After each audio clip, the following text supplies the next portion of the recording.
यावं, त्याच्यात आम्ही या ठिकाणी सभेसमोर ठेवले असून मान्यता घेऊन अंदाजपत्रक तयार केलेले आहे. त्याच्या निवेदनाचं काम हे केलेलं आहे. जसं हे होऊन ते काम सुरू होऊन जाईल.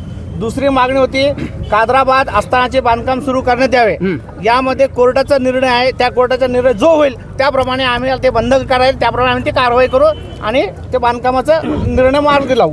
ऐकून घ्या. तिसरा मुद्दा होता गोरगरिबांच्या विक्रेत्याला अतिक्रमण नावाखाली नाहक त्रास देणे बंद केलं आहे.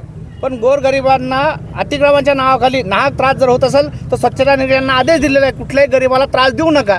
जो रोड आहे ज्याचं खरंच अतिक्रमण आहे अशांना आम्ही कालच त्यांना आदेश दिलेले आहेत की त्यांना त्रास देऊ नका म्हणून. हां सर, सुप्रीम कोर्टचा आदेश काय? शहरातील मोकाट कुस्त्यांचा बंदोबस्त करावा.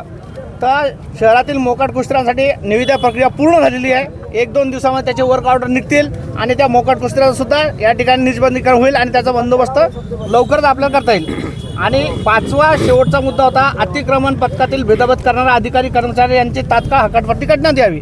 याविषयी अनुषंगाने सगळ्यांनी असं हे निर्णय घेतला साहेबांनी की नियमासह तक्रारच्या अनुषंगाने जो कोणी त्यामध्ये स्वच्छता निरीक्षक असेल, कुठलाही अधिकारी असेल, त्याची चौकशी करू. चौकशी अंती तो दोषी आढळला त्याच्यावर निश्चित कारवाई करण्यात येईल आणि त्याची बदली हकालपट्टीही करण्यात येईल. देखिए महाराज, आप आए हमारे लिए बहुत अच्छी बात है. क्या सम्माननीय आयुक्त साहब ने आपको अधिकारी बनाकर यहाँ पर भेजा, हम आपका मान सम्मान करते हैं. लेकिन महानगर पालिका ने हमारी जो मांगना मान्य करे उसका भी हम जो है तो तहे दिल से आपका शुक्रिया अदा करते हैं. लेकिन हम आपके सामने ये बात रखना चाह रहे हैं कि भाई जब कादराबाद आस्थाना खुद के प्रॉपर्टी के ऊपर जब उसका PR कार्ड खुद बने वाला है, जब वो खुद मालक है और 200 साल पुराना अगर वो आस्थाना है तो आपने किस बुनियाद के ऊपर उसको तोड़ा है? इसके बाद ये रजिस्ट्री हमारे पास में, टांगा स्टैंड की रजिस्ट्री है हमारे पास में, उसके अंदर खुद लिखे वाला है क्या घरात झेंड्याचा जो स्तंभ आहे तो त्याच ठिकाणी कायम राहील. जब कोर्ट और रजिस्ट्री जब आपको आदेश देता है कि मनाही हुकुम जब आपको देता है कि भाई संबंधित जगह पर आपका जाना उचित नहीं है, फिर भी आपके कर्मचारी किसी पुढ़ारी से पैसा लेकर, किसी बिजनेसमैन से पैसा लेकर मूर्ति बेस को तोड़ देते हैं, किसी बिजनेसमैन से किसी पुढ़ारी के दबाव में आकर कादराबाद आस्थाना तोड़ देते हैं, शहर की सारी दरगाहों को तोड़ने का काम करते हैं, शहर के टांगा स्टैंड के आस्थाने को तोड़ने का काम करते हैं. और अभी तो हद ये हो चुकी है कि जो रोज़ कमाने वाले जो गोर गरीब लोग हैं, जो फल फ्रूट की गाड़ी लगाते, भाजी पत्ते की गाड़ी लगाते या कपड़े की दुकान लगाते, उन लोगों को आप अतिक्रमण के नाम पर उनकी गाड़ियों को तोड़ रहे हैं, उनको हटा रहे हैं. ये कहीं ना कहीं एक तरफा आपका जुल्म, हुकुमशाही, जिस तरीके से हिटलर ने हिटलरशाही चलाई थी उस तरीके से नगर पालिका प्रशासन के कुछ, मैं पूरे अधिकारियों को बदनाम नहीं कर रहा हूँ, लेकिन मेरा ये कहना है कि कुछ जो अधिकारी जो अतिक्रमण के अंदर है और कुछ जो अधिकारी स्वच्छता विभाग में है, ये जानबूझकर गरीबों को सताने का काम कर रहे हैं. अगर आप इनके ऊपर अगर जल्द से जल्द एक्शन नहीं लेंगे तो ये तो बहुत छोटा सा धरना आपके सामने था, इससे भी बड़ा धरना जो है तो हम इसके सामने देंगे और यहाँ से हटने वाले हम लोग नहीं है.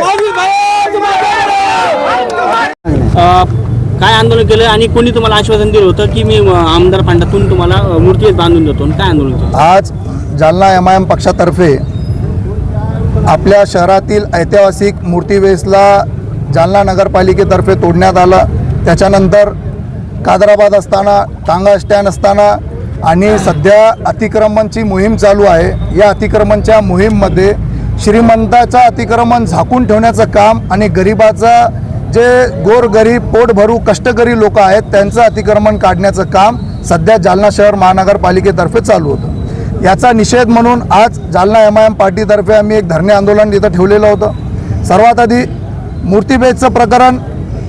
मूर्तिबेस हा एक ऐतिहासिक 400 वर्षपूर्वी जुनी धरोहर आपल्या शहरात होती. काही कारणास्तव वरचा भाग हा तुटलेला होता. वक्फ बोर्डातर्फे ऑडिट करण्यात आलं की इंजिनियरांनी रिपोर्ट दिली होती शहर महानगरपालिकेला की बाबा खालचा स्ट्रक्चर जे आहे ते मजबूत आहे, तुम्ही वर स्ट्रक्चर बनवू शकता. त्या अनुषंगाने तत्कालीन नगराध्यक्ष यांनी 50 लाख रुपये त्याला मंजूर केले होते. आमदार साहेबांनी प्रसार माध्यमासमोर येऊन सांगितलं की 50 लाख रुपये मी नगरपालिकेतर्फे दिले आणि 50 लाख रुपये मी माझ्यातर्फे देतोय. 1 करोड रुपयाचा निधी आम्ही त्याच्यासाठी ठेवलेला आहे आणि लवकरच हा मूर्तिवेस आपल्या समोर बनवून तयार होणार आहे. तर मी त्यांना विचारू इच्छितो, एक प्रश्न माझा त्यांना असा आहे की काय कारण आहे अद्यापपर्यंत मूर्तिवेसचं काम सुद्धा चालू झालेलं नाही, काही डॉक्युमेंट सुद्धा त्याची पूर्तता केलेली नाही. फक्त एवढंच होतं का का तिथं जे स्ट्रक्चर, तिथं जे कॉम्प्लेक्स, तिथं जे बिल्डिंग, मोठमोठाले बिल्डिंग ते बनत आहेत, त्या धन्ना सेठाला फक्त फायदा पोहोचवण्यासाठी ते मूर्ती बसला तोडण्यात आलेला आहे. त्याच्यानंतर जर तुम्ही जनतेला आश्वासन दिलं आहे तर ते आश्वासन तुम्ही कधी कुठपर्यंत आणि कधी ते तुम्ही पूर्ण करणार आहेत हे आपण उत्तर द्यावेत. याच्यानंतर कादराबाद असताना स्वतःची प्रॉपर्टीवर त्याचं PR कार्ड आहे आणि तो स्वतःच्या प्रॉपर्टीवर बनवलेला आहे, परंतु काय कारण आहे की कादराबाद असताना तुम्ही रात्री येऊन, बेरात्री येऊन, आपल्याला पोलीस प्रोटेक्शनची काही तिथं गरज नव्हती, तेव्हा सुद्धा तुम्ही ॲप्लिकेशन सुद्धा दिलेलं नव्हतं, तरी तुम्ही ते रात्री येऊन जे तर तुम्ही कादराबाद असताना तोडलं, टांगा स्टँडचं असताना तोडलं, मामा चौकमधील दर्गा तोडली तुम्ही. आणि हे सगळे अतिक्रमण जर तुम्ही अनधिकृत म्हणत असताल तर आज हिंदू मुस्लिम सर्व समाजाची आस्था त्यांच्यासोबत जोडलेली आहे. कुठं ना कुठं शहर महानगरपालिकेचे स्वच्छता निरीक्षक पैसे घेऊन दादागिरी करताना दिसून येत आहेत आणि ही दादागिरी MIM खपून घेणार नाही. आज आम्ही धरणं आंदोलन केलेलं आहे, उद्या आम्ही महानगरपालिकेच्या आतमध्ये जाऊन आंदोलन केल्याशिवाय शांत बसणार नाहीत. हे आमचे प्रश्न नाहीत, हे सर्वसामान्य जनतेचे प्रश्न आहेत. याला जरूर मार्गी लावावे. शहर महानगरपालिकेचे आयुक्त साहेब चांगले आयुक्त आहे, कार्यसम्राट आयुक्त आहेत. मी त्यांना विनंती करतो की आमचे जेवढे प्रश्न आहेत तुम्ही जे आमचे प्रश्न मार्गी लावा. आम्ही तुमचा सत्कार केल्याशिवाय राहणार नाही. हे आमचे नाही, हे जनतेचे प्रश्न आहे, ते सोडवल्याबद्दल आम्ही शांत बसणार नाही. त्यांनी अशी विनंती केली की मी सगळ्या निवेदनकर्त्याबरोबरच तुम्ही माझ्यावर चर्चा करायला या. नाही, तशी नवीन पद्धत होती की 4-5 जण शिष्टमंडळ आतमध्ये जायचं आणि बाहेर यायचं. त्यांनी ती मोडीत काढली की माझ्या कार्यकर्त्यासमोर, माझ्या लोकांसमोर तुम्ही या ठिकाणी या. आणि आयुक्त साहेबांनी ती मान्य केली आणि या ठिकाणी पोलीस प्रशासनाने, माननीय नागरे साहेब असो, हे असो, यांनी मान्य करून आम्ही या ठिकाणी त्यांच्याशी चर्चेला आलो आहे. त्यांनी या ठिकाणी जे पत्र दिलं आहे आणि त्या पत्राच्या अनुषंगाने मी माझ्या पहिला विनंती करतो, आपलं निदर्शन या ठिकाणी त्यांनी मागं घ्यावं. आपल्या ज्या काही मागण्या आहेत त्या आम्ही लवकरात लवकर पूर्ण करू, असं लेखी स्वरूपात आश्वासन आम्ही या ठिकाणी.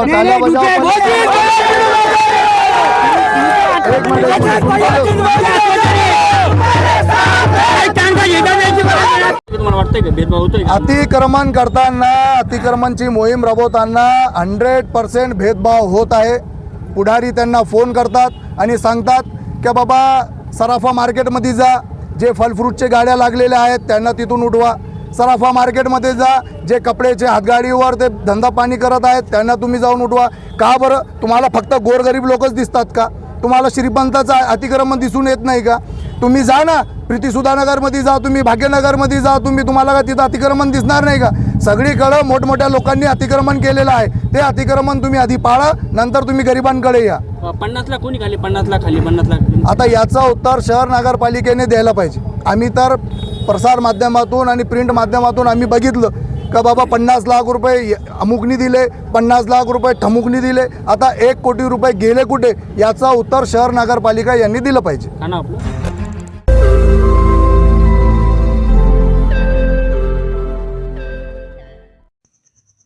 रोज नई खबरों को देखने के लिए हमारे औरंगाबाद समाचार चैनल को सब्सक्राइब कीजिए और नोटिफिकेशन पाने के लिए हमारे बेल आइकन को दबाइए ताकि हर खबर की नोटिफिकेशन आपको मिलती रहे.